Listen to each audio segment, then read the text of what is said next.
A quick introduction to me. My name is Jens Tore Fremgaard. Just call me JT. I work as a technical consultant for a company called Lillevik IT, which is a Microsoft partner. We are based in Oslo in Norway. So I have been working in IT for the last 20 years, mainly with infrastructure and operations. And the last years, my main focus has been Microsoft Security Services, Intune and Endpoint Manager, but I'm also a big fan of automation. So I live in a small town called Spydeberg with my wife and 4 kids.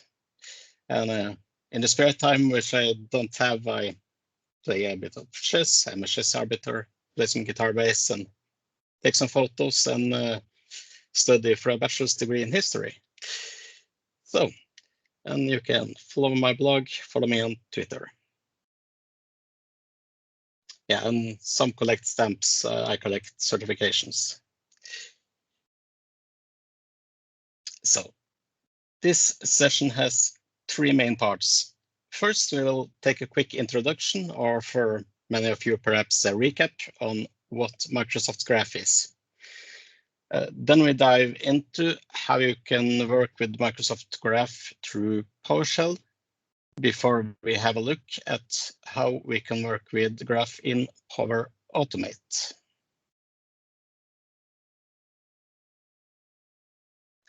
So let's first take a look at what Microsoft Graph is. So Microsoft Graph is a REST API that was first released by Microsoft back in 2015. And it's the evolution of former APIs like Office 365 Unified APIs and Office Graph. So it provides us a single REST API endpoint for more and more of Microsoft's cloud services. And the main goal is to create the data that you have in your tenant. So the usage is pretty simple, even for us non-programmers. You need to know the HTTP method based on what your intentions are. Use get if you want to read data, post to create stuff, put to create or overwrite, patch to update, and delete. Yeah, for delete. And this single endpoint always starts with HTTPS graph microsoft.com, followed by either version 1 or beta. So Microsoft does actually often use the beta version in the portals themselves, because half of it is in preview, probably. And the next part of the URL then is a resource like users, list users in Azure AD. Optionally, you can add query parameters like filters at the end. So based on this HTTP method, you trigger different methods like create a user, get user, update user, or delete user.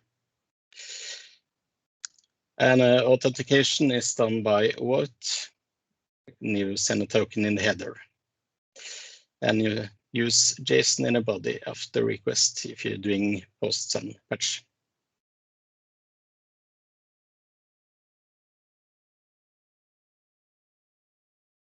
We can give access permissions to either a user called delegated permissions, or you give it to an application.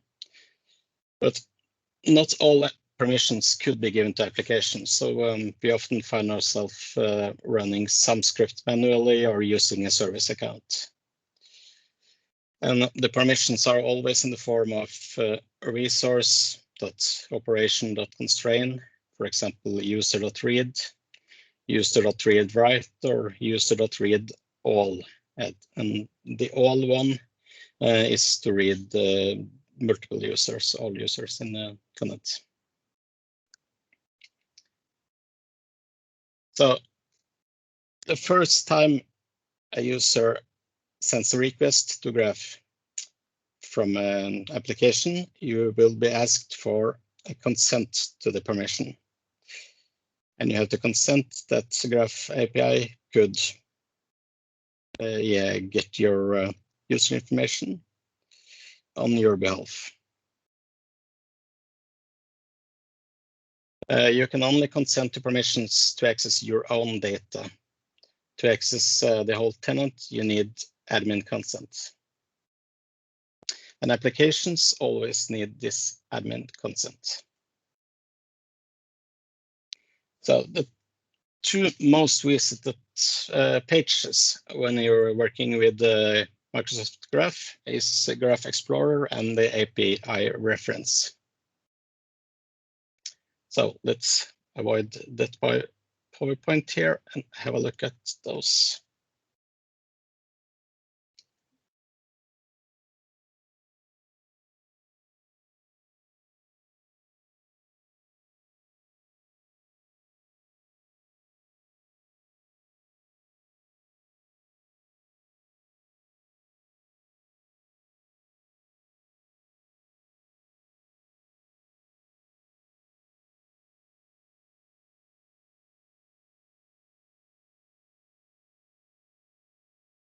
Oh, the API reference is often your starting point when you're using Microsoft Graph, because it gives you correct HTTP methods, URLs, needed permissions for the available resources. So, for example, if you take users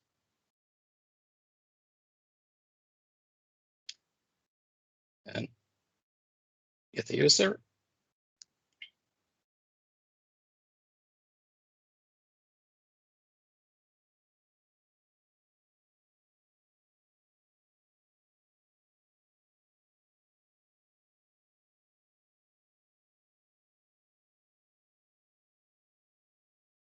see that it gives always a short introduction to what this method does.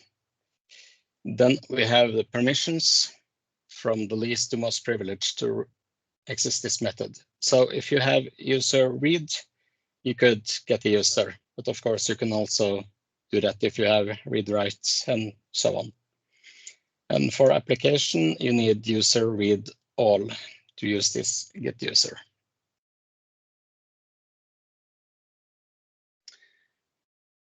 Then it shows the HTTP request for a selected method. Like in this case, we have get users, and either we have UPN or a GUID of the user. And for assigning user on this specific get user, we can also use /me. The headers contains token, and content type is always application JSON. If everything goes okay, you will get the HTTP 200 code back and a user object. And most of these API reference pages also contains examples.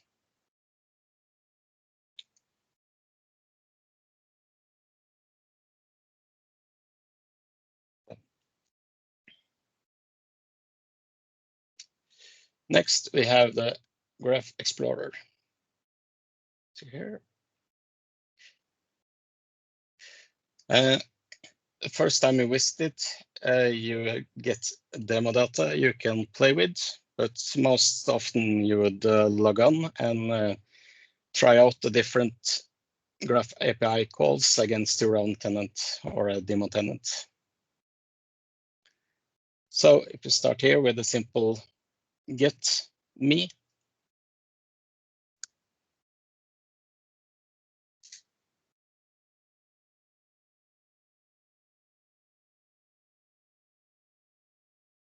we get our users' information.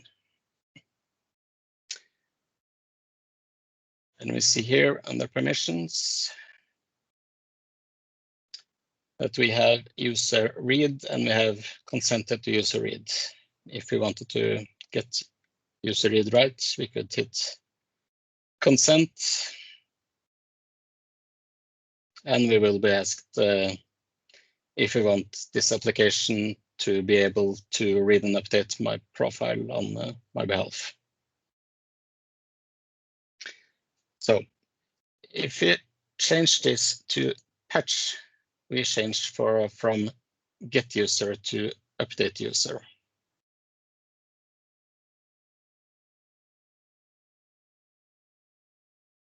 So if you check the reference on update user,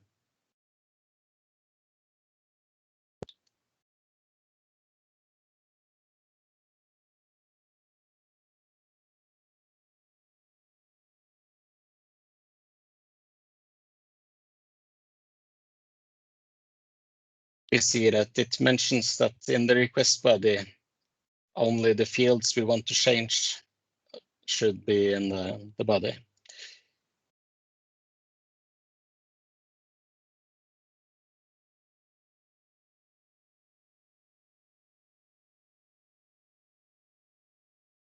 Okay. To change our job title.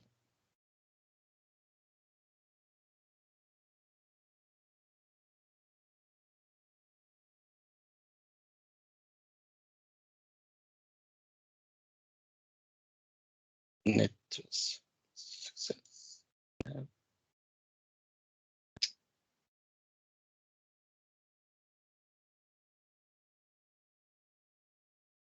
I get again, and we'll see that here we have a new job title. Congratulations. Okay, let's switch to VS Code.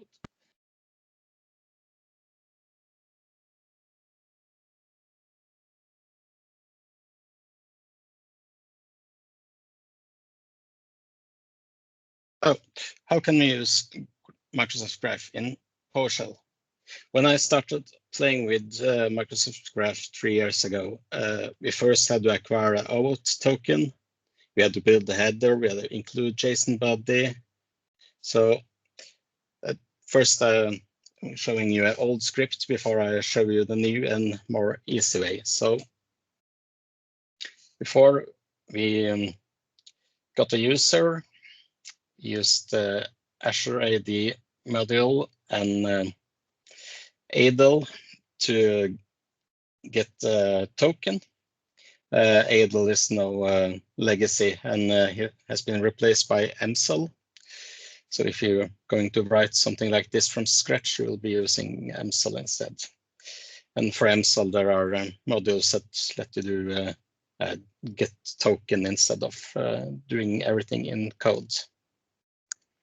So in this 3-year-old script, we used 175 lines before we could send a request to Graph API.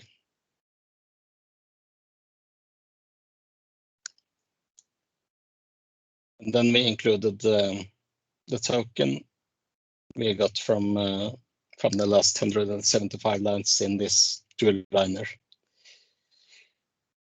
So, but then in 2019, we got a module called Microsoft.graph.intune. This let me do the same in a couple of lines. It was mainly focused on Intune and got only, I believe, one update before development stopped on that one. So last year, we got a module called Microsoft.graph. This covers most of Microsoft Graph methods, and more are added continuously. Like the Intune module, this also includes a command that's called invoke mggraph requests that lets you send requests to any methods in Microsoft Graph.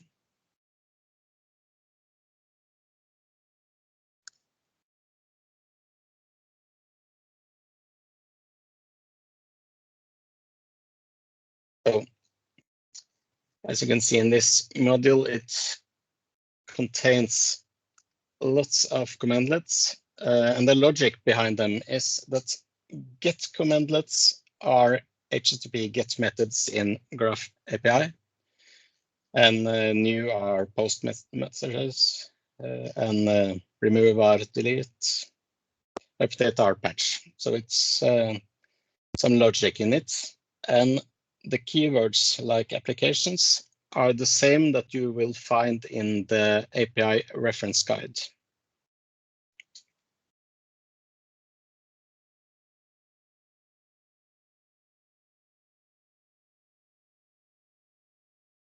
Oh, with the new module, we only need 2 lines to do a simple request. The first time we do connect mggraph as a user, we are asked to go to a web page, enter a code we are given from the script, and authenticate and consent. And then this computer will be logged on and get a token. So if you run this, we get the same information you saw in Graph Explorer. We could also do a connect mggraph and then add the scope we want, the permissions. So we could do user read write, for example, and we will be asked to consent again for that one. Okay, but what if you want to run a script without having to log on? Well, first we would have to create an application in Azure AD.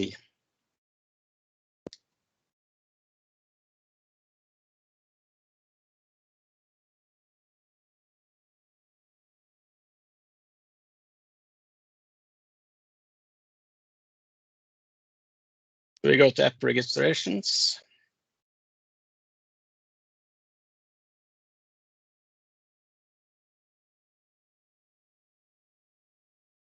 Create a new application.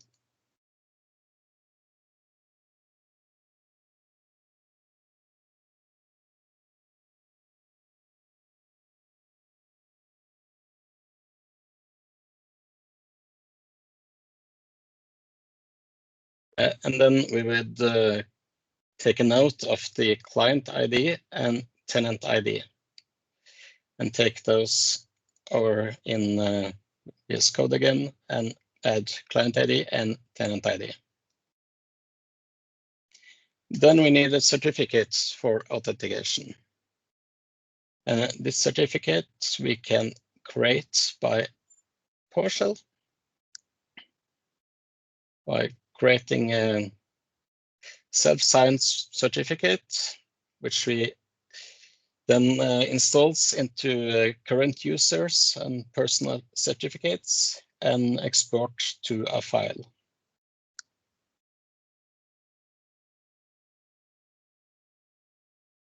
We then go back to our application in Azure AD. We go to certificates and secrets.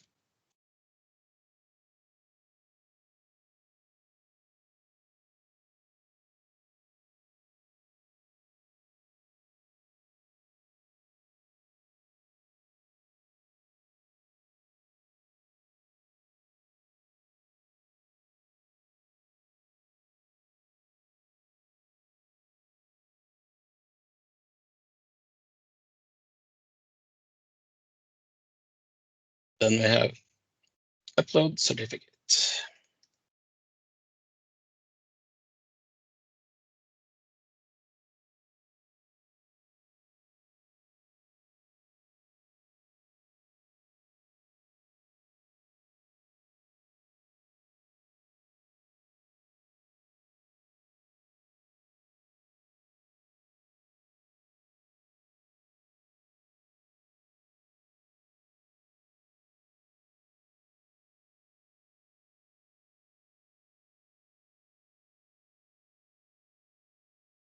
We then need to give this application some permissions. So we go to API permissions.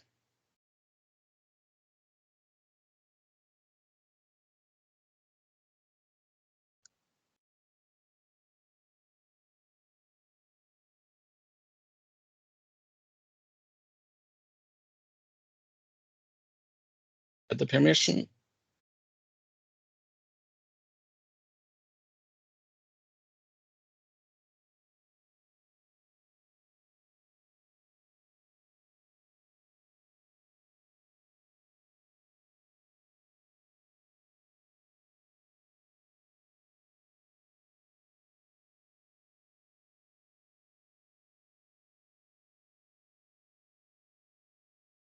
And then we select the Microsoft Graph.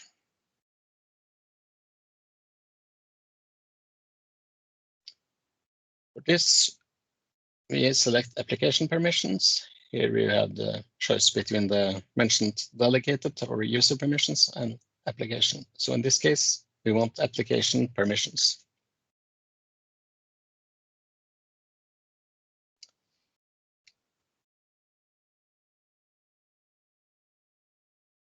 We want user and user.read all.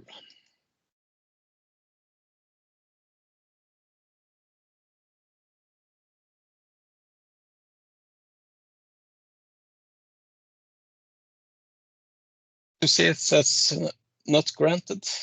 So we have to grant admin consent. As mentioned, every application permissions demands admin consent.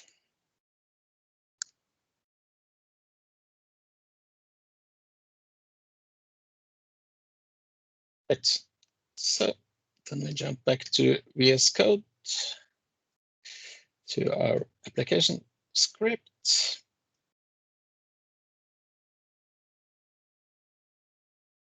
And we try to run this.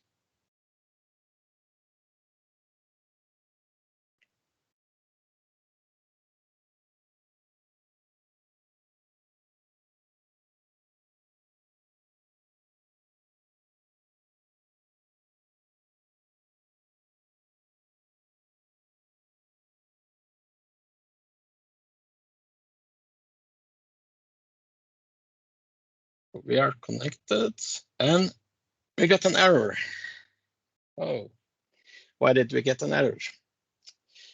Yeah, you see in the URL, we tried to go to me, and in a API reference, me was mentioned for sign-in user only.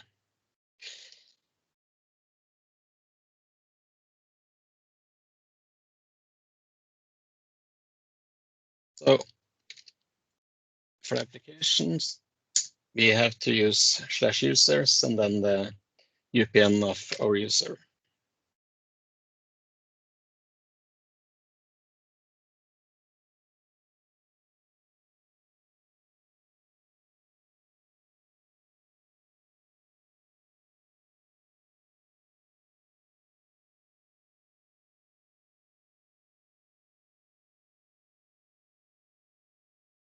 Laggy here today with Teams running.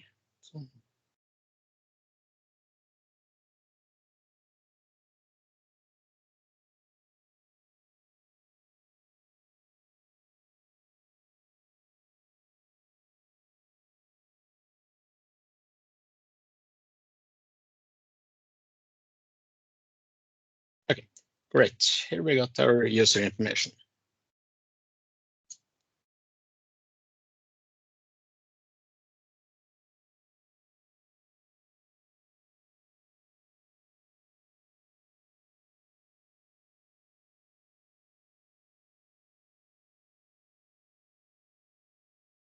A little peek into my world of security.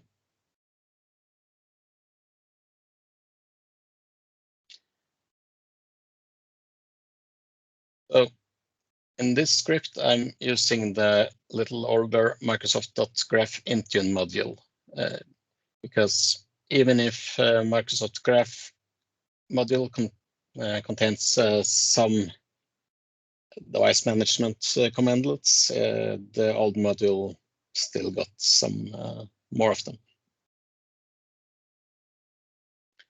So in this one, the command is connect msgraph instead of the mggraph that's in the new one. And we take here, we create a group and we collect the ID of the newly created group as a variable. And we do the same thing with a configuration policy and a compliance policy. That's password policies for Windows 10 devices.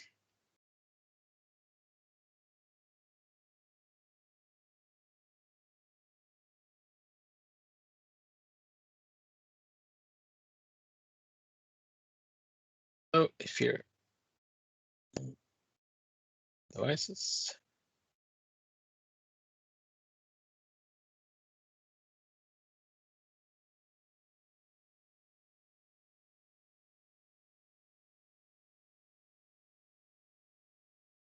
we now have a configuration policy.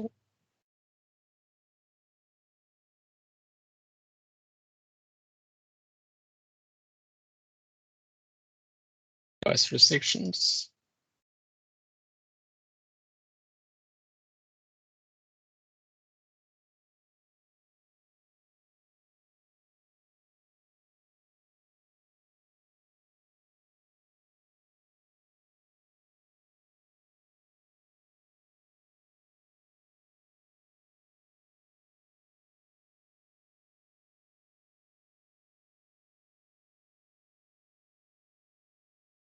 And we see that we have a policy here with some password policies, and it's assigned to the newly created group called test that we created with the script.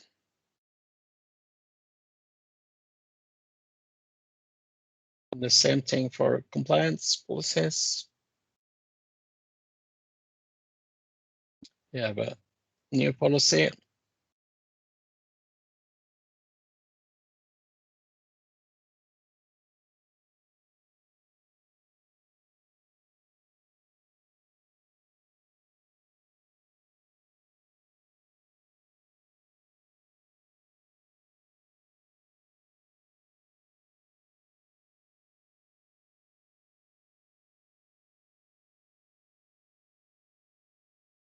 And we also here have some password rules, and it's assigned to the new group. So now I want to show you how you can use Microsoft Graph with Power Automate, which is formerly known as Flow. And this is a tool that I've played more and more with lately. And I more and more often use Power Automate instead of PowerShell. So for my scenario today is this. I want management to be able to easily order a new user. So first, let's create a new application in Azure AD.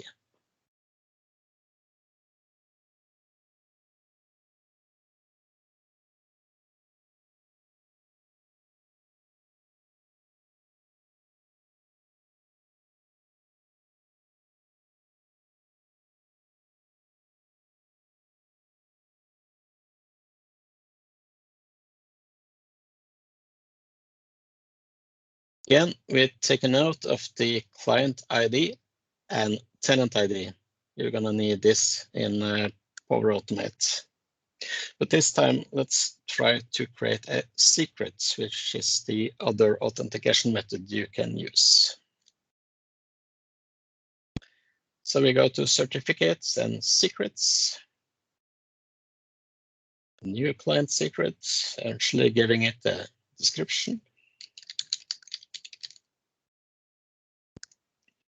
We let it expire after 1 year, and we add it.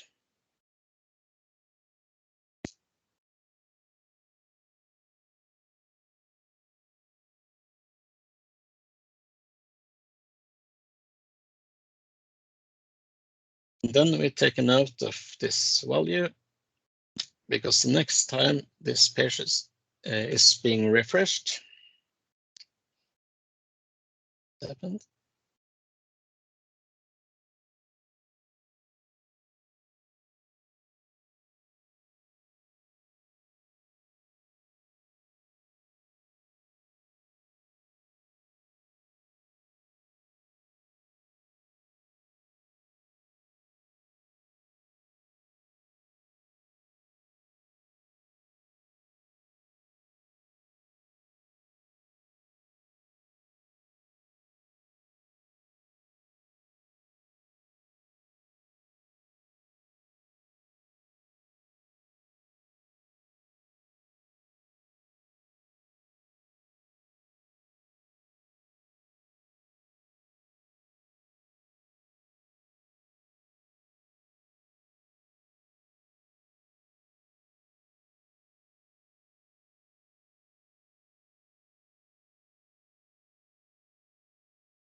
Demigods are angry today.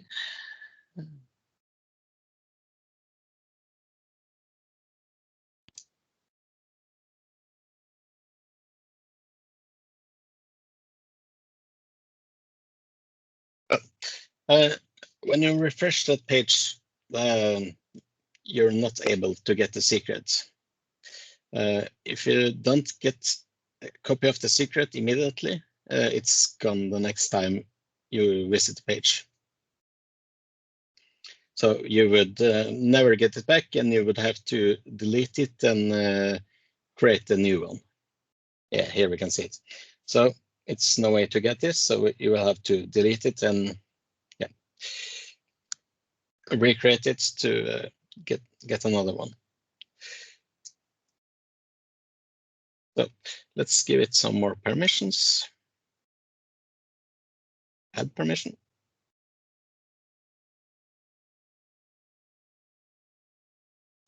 Graph application permission. This time we are going to give it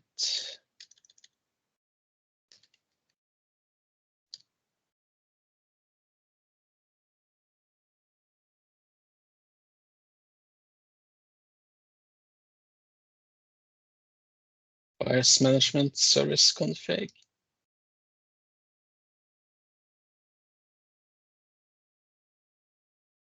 Give them write all, and we are going to give it a user.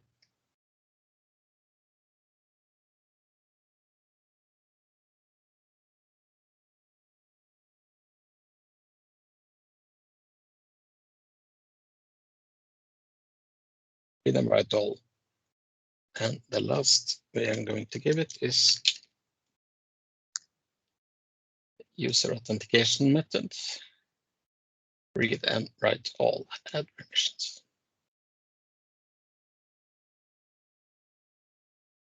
Then we grant admin consent for these permissions.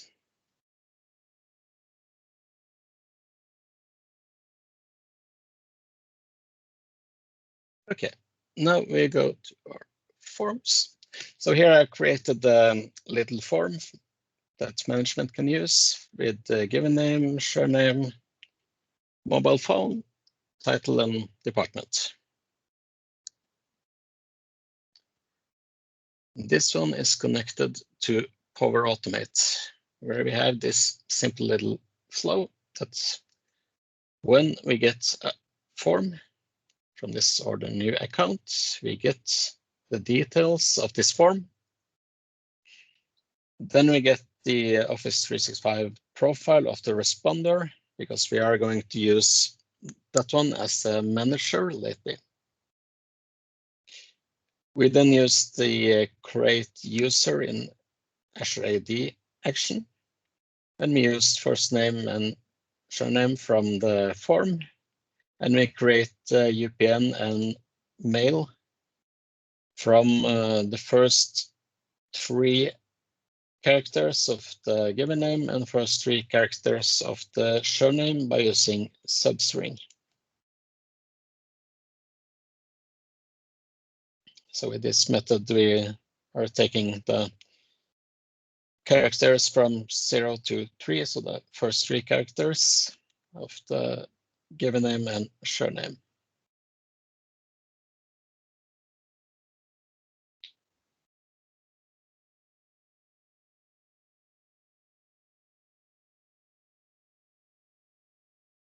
Yeah, we are also adding things like department and job title, mobile phone.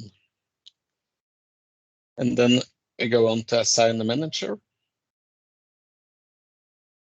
So we take the ID of the form responder, so the manager that sent the form, and he's been set as the manager of the new user. So let's test this.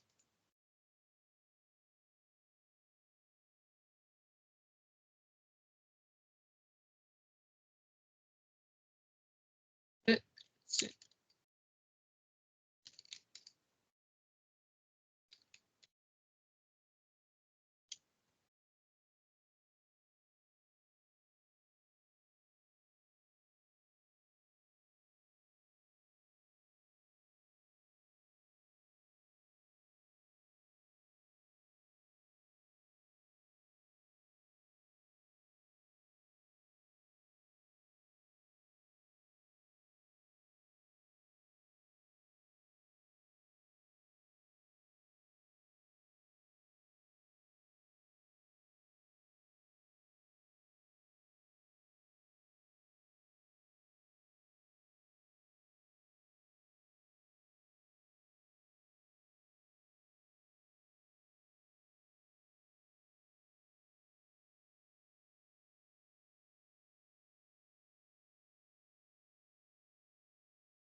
So the flow ran successfully. And check our users.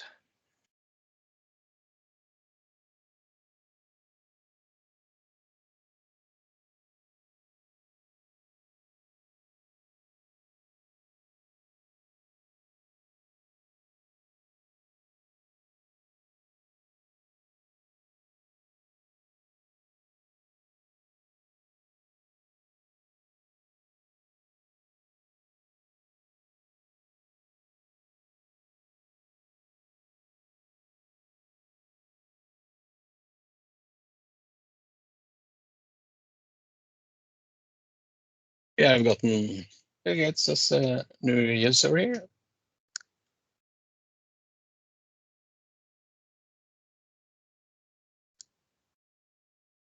And admin that sent the form is set as his manager.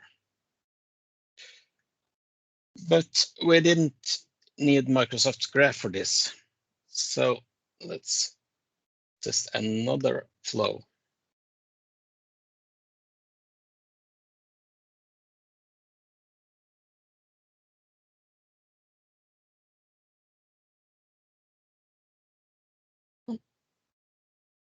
And this stuff.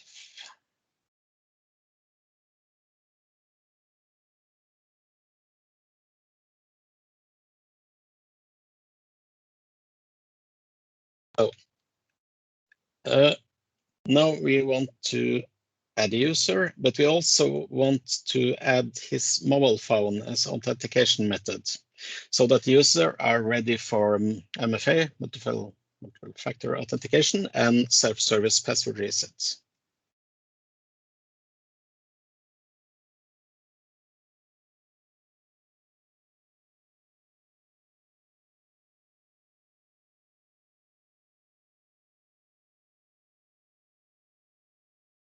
So the first part is the same as the last flow. We get the form, we create a user, and we set a manager. But before we can use Microsoft Graph in Power Automate, we have to get the tenant ID, client ID, and a secret that we created in the application. And we are saving them to variables here. Then we add the 10-second delay from the user is created till we try to send another update action on the user, because backend on Microsoft could use some time.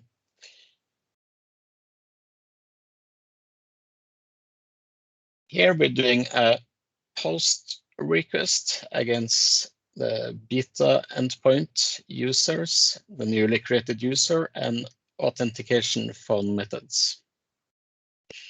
The content type is, as said earlier, always application JSON. And in the body here, we have phone type mobile, and the phone number is gotten from the new user. Under advanced, we choose authentication, Active Directory, vote. And then we use the variables with the tenant ID, client ID, and secret from the application we have created in Azure AD. And the audience is https graph.microsoft.com. We then set a usage location with a patch method against the user. And the same thing here as when we tried that in Graph Explorer. We only need the part we want to change. In this case, we want to set usage location to Norway. And we need this usage location to assign a license, which we are doing in the last step here.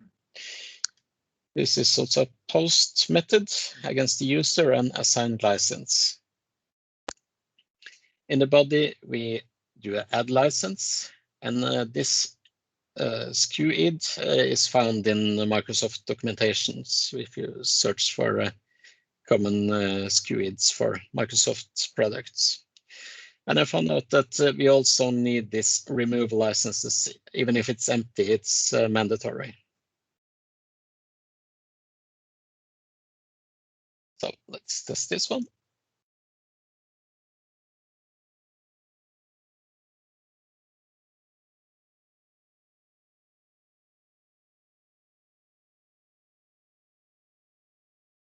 Back to our form. Submit another response.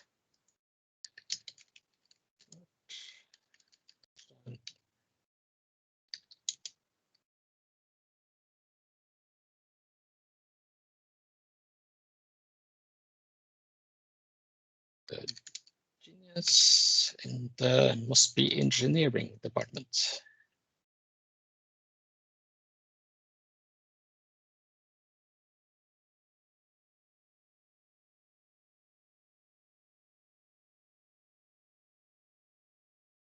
So the user is created. We get the variables, and then we have the 10 seconds of delay before it go on to add the phone authentication method, usage, and license. So if we check back to our users, hit refresh, we have Albert Einstein,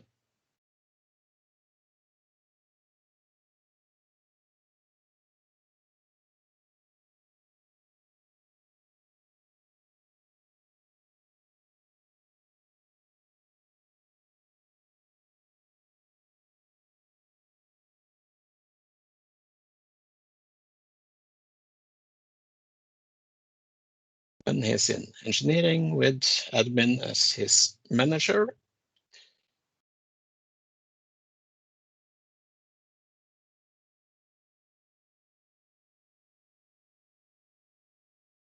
He has gotten his Microsoft 365 Business Premium license. And if we check authentication methods,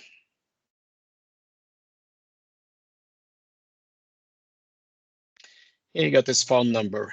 So he can start using MFA and SSPR, self-service password reset, without having to enter his phone number himself. So that's great. But what if you also want to have a PC ready for a new user? Let's go back to another form.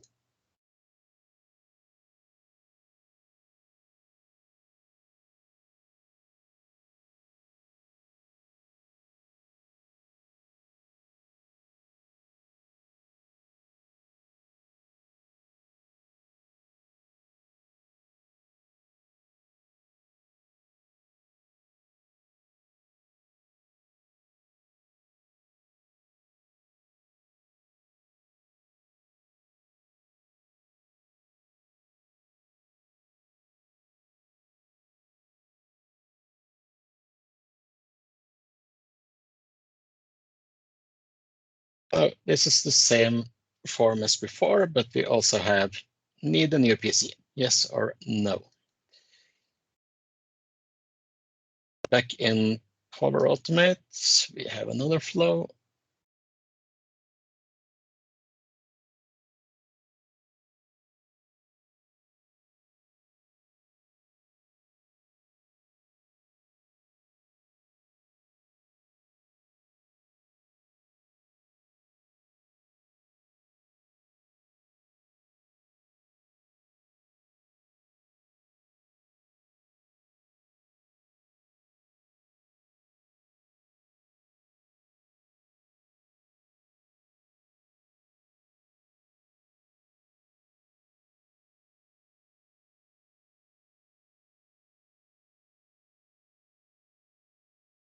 Okay, so this is the same start as before, but we add another layer here.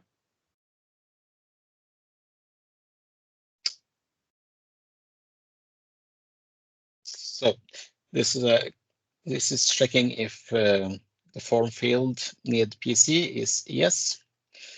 If no, then well, we are finished and the same as before. If yes, then we do another HTTP request. It's get against graph Microsoft.com and device management Windows Autopilot device identities. And this checks if it's here.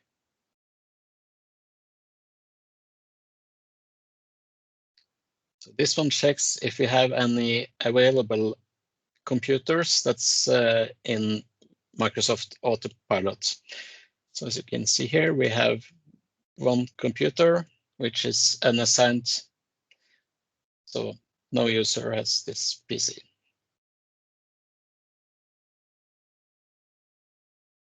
So after checking for the available PCs, we do a parse JSON and we filter the PCs so that we find PCs with UPN equal to none. So we got the free PC. For each of those, we set the autopilot variable we created earlier here. Let's see.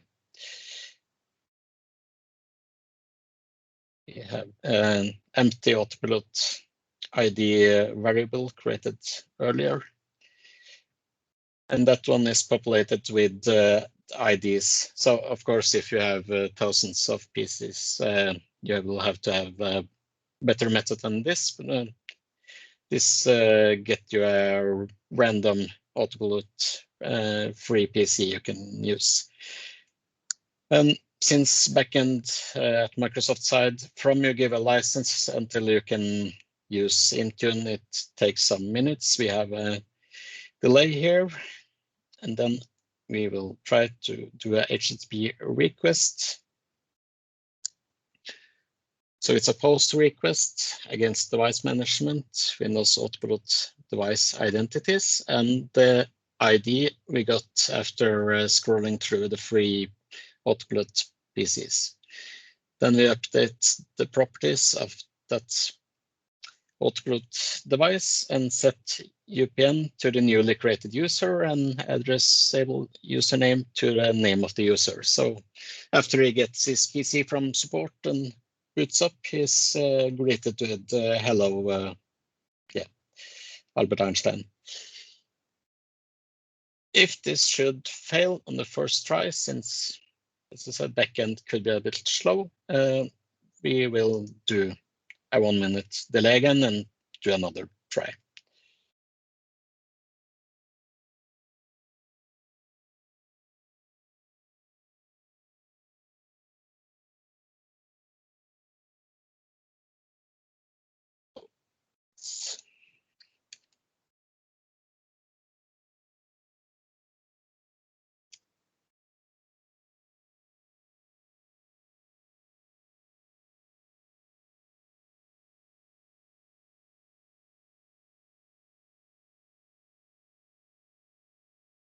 And he needs a new computer. Submit. Okay, so because of the delays, this is going to run for a while. So in the meantime, we could have a look back in Graph Explorer and take a look at a couple of other stuff.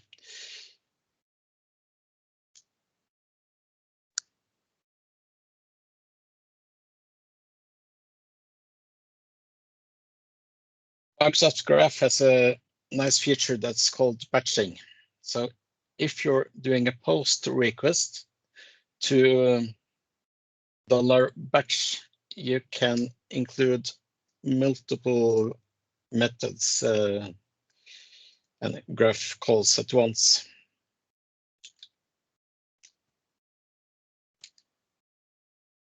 So we could do a get request on /me and get my display name and my job title. Secondly, we can do a patch method on me and change that one to Genius. And the last one, we do another try and do a get request.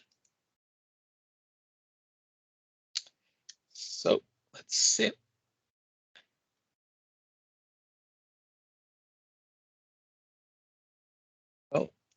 first one, I'm a guru, and my name is admin. Then the second one runs and it's okay. And the third one gets back admin as still a guru because there are some delays in the backend. So once more, and we are a genius.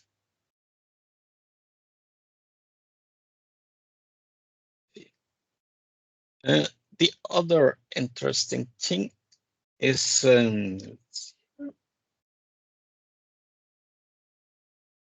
it's called Delta. So if we do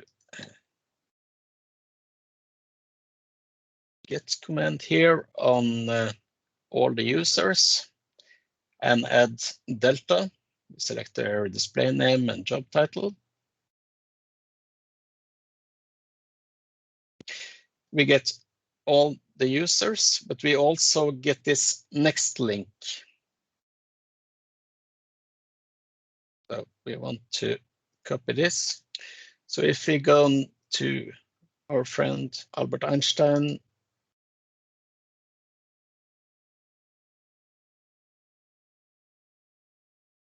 we edit his properties, and we can say he's a former genius. Save. If you now go back to Graph Explorer and run the next link,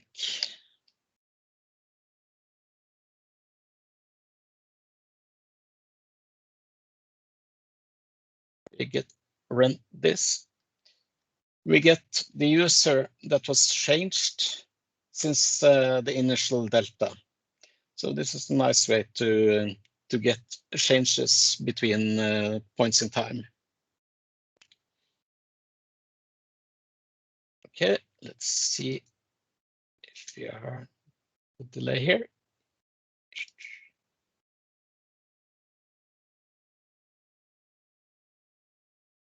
Oh, it failed the first time, so it's waiting for a second try on the flow here.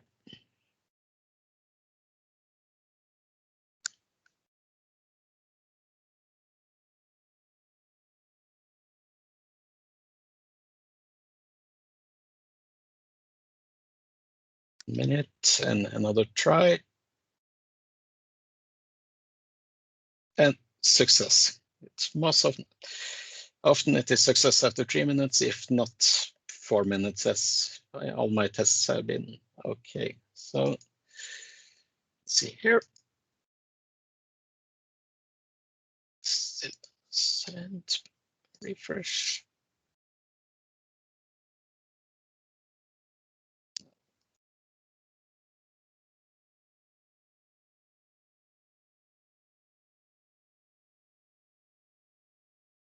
Things takes time in.